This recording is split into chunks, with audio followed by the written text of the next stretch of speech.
Tatlo ang misyon natin dito sa probinsya ng Rizal. Una ay pupuntahan natin ang isang kapihan dito sa bayan ng Anguno. At kapag nasa lugar ka na ay overlooking ang buong Metro Manila sa ganda ng view dito. Pangalawa ay dadaanan natin ang pinakalumang sining na naitala sa Pilipinas. Matatagpuan mo rin ito sa bayang ito. At sa huli ay aakyat tayo sa bayan ng Tanay para magcamping at magpalipas na rin ng gabi. Andito na tayo sa bayan ng Aguno, mga Kamindurahin TV, at medyo hindi kagandahan ang panahon. Magkakapilang tayo dito para maipakita ko sa inyo kung saang lugar ito. Ito yung tinatawag na kabisera. Nakapag ka na andito ka ay overlooking mo ang buong Metro Manila. Masarap magkape dito. Marami tayo nakikita na nagbablog sa lugar na ito. Maganda rito sa hapon, lalo na kapag kagabi. Kaya sa ngayon ay nagkakape lang tayo dahil nga kung mapapansin ninyo hindi kagandahan nga yung panahon dito.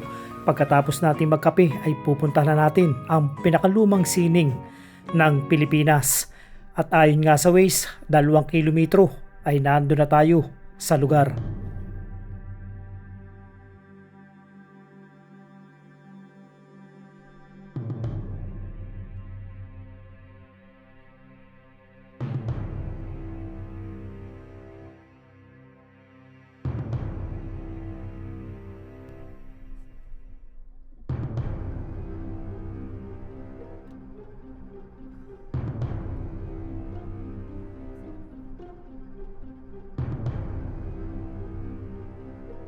Magandang araw na naman sa inyo mga Kamindurahin TV. Ngayon nga ay nandito nga tayo sa Rizal at pinuntahan natin yung isang pasyalan dito, isang historical na pasyalan.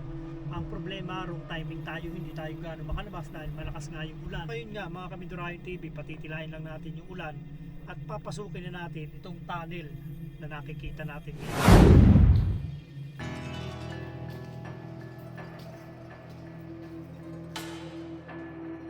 Hindi lang magagandang tanawin at pasyalan ang pambato ng lalawigan ng Rizal dahil maraming nakaukit sa kasaysayan ang maipagmamalaki nito. Isa na ang Anguno Petroglyphs. Halos 25 kilometro lang ang layo nito sa Metro Manila na matatagpuan sa Barangay Bilibiran, malapit sa East Ridge Golf Club sa Binangunan. Maaari mo itong i-Waze. Ayon sa mga datos, ang Anguno Petroglyphs na matatagpuan sa boundary ng munisipalidad ng Anguno ay tinaguriang Art Capital of the Philippines.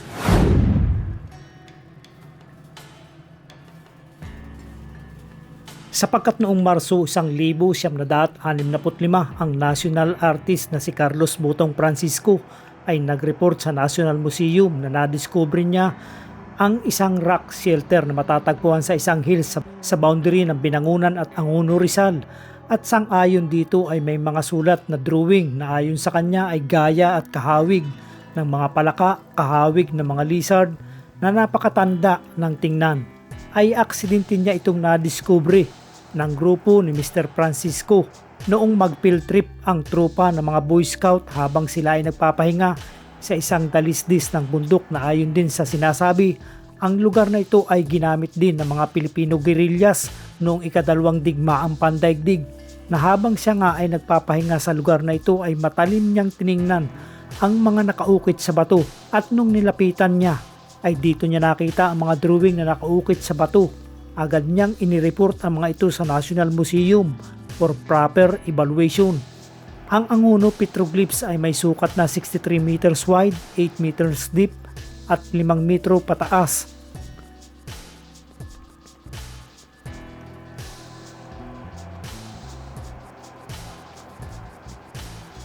Isandaan at 27 na ukit dito ay nananatiling nakikita pa ng mata ng tao in the form of animate figures.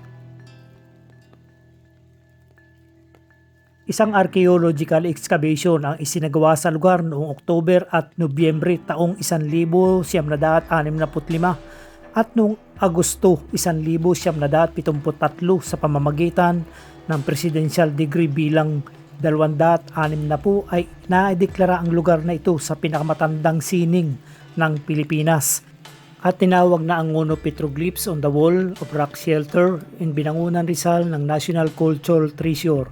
At noong taong 1985 ang Anguno Petroglyphs ay napasama sa World Inventory of Rock of Art ng UNESCO. Ang sagisag ng halaga ng Angono Binangonan Petroglyphs ay lalong nagiging mahalaga sa mga Pilipino bilang isang natatanging halimbawa ng kanilang pamana na may iilang katulad sa Timog Silangang Asya. Ito ay kinilala bilang pinakamatandang kilalang gawa ng sining, rock of art sa Pilipinas na tinatayang nagmula pa noong circa 3,000 before Christ, panahon ng Neolitiko. At ang mga nakaukit ay nagsisilbing ebidensya ng mataas na antas ng kultura at sining ng mga sinaunang Pilipino bago pa man dumating ang mga Kastila na napapabulaanan sa ideya na ang pre-kolonyal na lipunan ay primitive.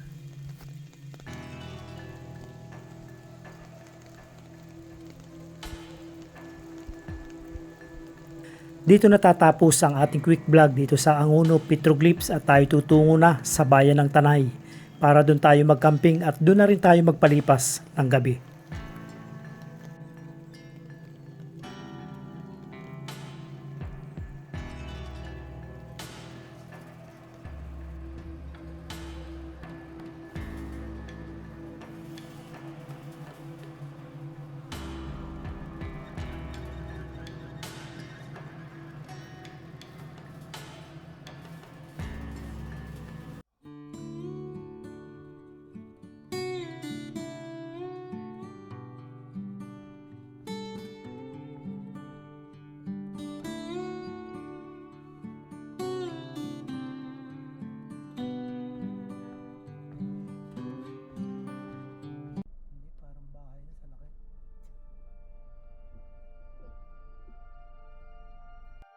At dito na nga tayo magpapalipas ng gabi sa isang camping site sa viewscape na matatagpuan mo sa bayan ng Tanay kasama ang mga kinatagpo nating mga kaibigan.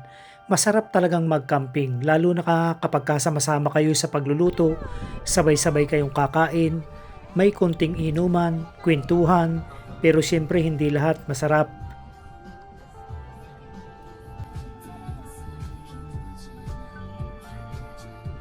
Sa camping dito mo mararanasan ang maganda pero hindi lahat maganda lalo na kapag kaaabutin ka ng ulan kaya dapat maganda ang iyong tent, handa ka, matibay, paniguraduhan para hindi ka mabasa. Sa camping kung mayroong unos, siyempre may liwanag. At dito natatapos ang ating pag-iikot sa dalawang bayan ng probinsya ng Rizal hanggang sa muli.